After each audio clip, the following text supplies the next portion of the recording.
Hmm? It's fitting given our new patient. Oh yeah. So for DTs, we have a protocol actually. We made it up here, but basically based on some information and publication from Valium and phenobarb and all those things. So we divide our DTs to severe DTs and moderate and mild and stuff like that. So for severe DTs, I didn't even want to explain it. You'll know it yourself, especially when you come here.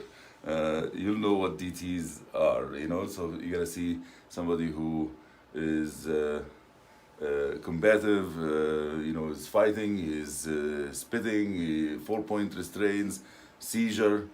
That's severe DT. Hallucinations and a little bit of high blood pressure. That's not severe. That's moderate. Okay. Um, so. Um, So, Valium made a comeback based on two studies. One came from the ER, and they actually did what they did. They said, let's give 200 milligram of Valium, 200 of Valium, one dose, and let the patient DTE like just wean himself.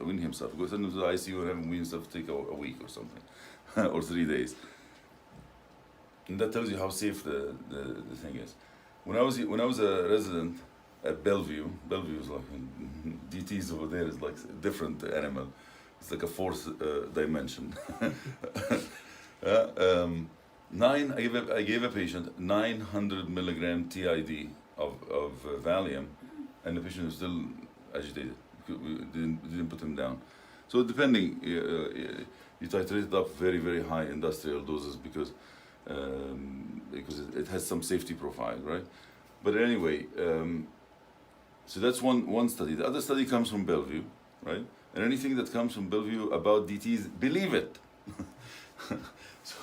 So their protocol basically is it was just a protocol that was done, and then they compared it to the Ativan drips and found it's not a well done study, but they just compared it to the Ativan drips and found less intubations and less length of stay, right? So you see the DT patient, give him 10 milligram of Valium.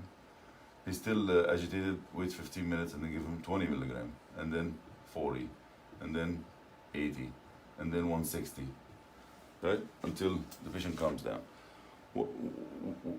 Once, and then find out which dose actually, put the patient to sleep. So let's say the 40 is the one that put the patient to sleep. Then you take the dose and you carefully put him at 40 milligram IV Q4 hours standing, and 40 milligram IV Q4 hours PRN in a staggering fashion, right? Like one and one like this. So basically every 2 hours you will take a Valium. You potentially can have Valium. So that's a lot. And don't do like somebody who thought that PRN staggering is PRN staggering. Like you stand the patient up and see if you that's a true story. So anyway, so that's your potential to give how much Ativan like this, Valium like this, and then in about 6 hours you can start the Haldol. There's some delirium in it, and you don't have to only stick to benzos. You give a very high doses for no good reason. I believe in the multimodal approach for everything that will decrease the side effects of each medication. 5 milligram Q4, for example. Why 6 hours? Because old reports showed that Haldol reduces or decreases the seizure threshold. Many neurologists don't believe in that. They say this is horse shit. This is just somebody. It's similar when the patient comes to you and say, I'm allergic to Decadron. And you say, you can't be. He said, yeah, I'm allergic to Decadron because they gave it to me and the allergy when it became worse. Same thing, somebody was coming in with DTs, they give him Haldol early on and he had a seizure. So whether it came from Haldol or from the thing, nobody knows. But out of respect for those reports, and maybe they're true, we're going to give the Haldol 6 hours later. So, you already got huge amounts of Valium on board, you're not going to seize. Guaranteed, you're Valiumized, impossible to seize when you give 40 milligram of Valium for somebody.